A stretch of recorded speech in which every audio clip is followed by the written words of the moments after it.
রাখাল রাজা ছিলেন, তিনি খুব ভালোবাসতেন। আমি গরু চড়াচ্ছি, কালকে আমি গরু চড়াতে বাছুরটাকে নিয়ে এখানে দাঁড়িয়ে দাঁড়িয়ে চড়াচ্ছি, চলো ঘাস খায়, ভালো লাগছে দেখতে। কোনোদিন তো করিনি এসব কাজ, আমার খুব ভালো লাগছে, বেশ খাচ্ছে দেখছি।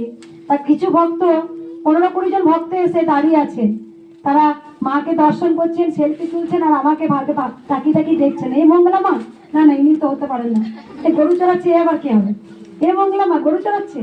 তা সত্যি আমি কালকে গরু চড়াচ্ছিলাম, খুব মজা লাগছিল, আনন্দ লাগছিল। তা গোবিন্দ ছিল তো রাখাল রাজা, তার মা তাহলে হবে তো, আমি গরু চড়াচ্ছি, তা কি হয়েছে মায়ের মন্দিরে।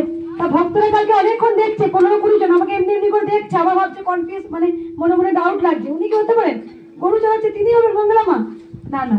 তারপরে অনেকক্ষণ দেখার পর তিনি ওই দিকে একদম খানিকক্ষণ ওই গেটের কাছে গেছে, কেউ একজন মনে ইউটিউবটা সার্চ করেছে, কত কারো ভিডিও চলে এসছে, দেখছে আরে ইনি তো মনে হচ্ছে মঙ্গলা মা। ওইখানে ও মা গো, তুমি গো গরু চড়াচ্ছে, আমি তো বুঝতে পারিনি তুমি মঙ্গলা মা। আবার সেলফি তুলছে, প্রণাম করছে। ভাবছি না না, গিরিধারীকে বলো তোমরা যে আমাদের মঙ্গলা মা যেন গোবিন্দ প্রচার করেছে, সে যেন এরকমই সরল নিষ্পাপ হোক। আমাদের গিরিধারী যেমন দয়ালু, খুব মনে দয়া, কিন্তু খুব দুরন্ত চঞ্চল, তার মাও যেন সেরকমই থাকুক। অহংকার মানুষের মূল পত্তলের কারণ, সব করতে পারি মায়ের সব।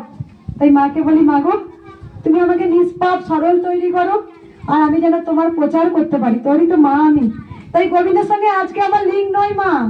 আপনারা ভাবছেন হঠাৎ করে মঙ্গলা মা চলে এলো, কি একটা বাচ্চা পাড়া মেয়ে এদিক ওদিক কুলুকুলু করছে, না মা, আমার গিরিদের সঙ্গে যুগ যুগ ধরে লিঙ্ক। তা কি কশিপুর হিরণ রাজা, তার পরবর্তীকালে কি হয়েছিল আমরা সবাই জানেন, তা যুগ যুগ ধরে আমি তো গোবিন্দ নাম, গোবিন্দ সমসাময়িক, আমি সব সময় হয়তো তার কাছে কাছে ছিলাম। হঠাৎ ঘর করে যুগে আমি কৃষ্ণকালী প্রচার করলাম, কি এমন করে হতে পারে, এত মানুষ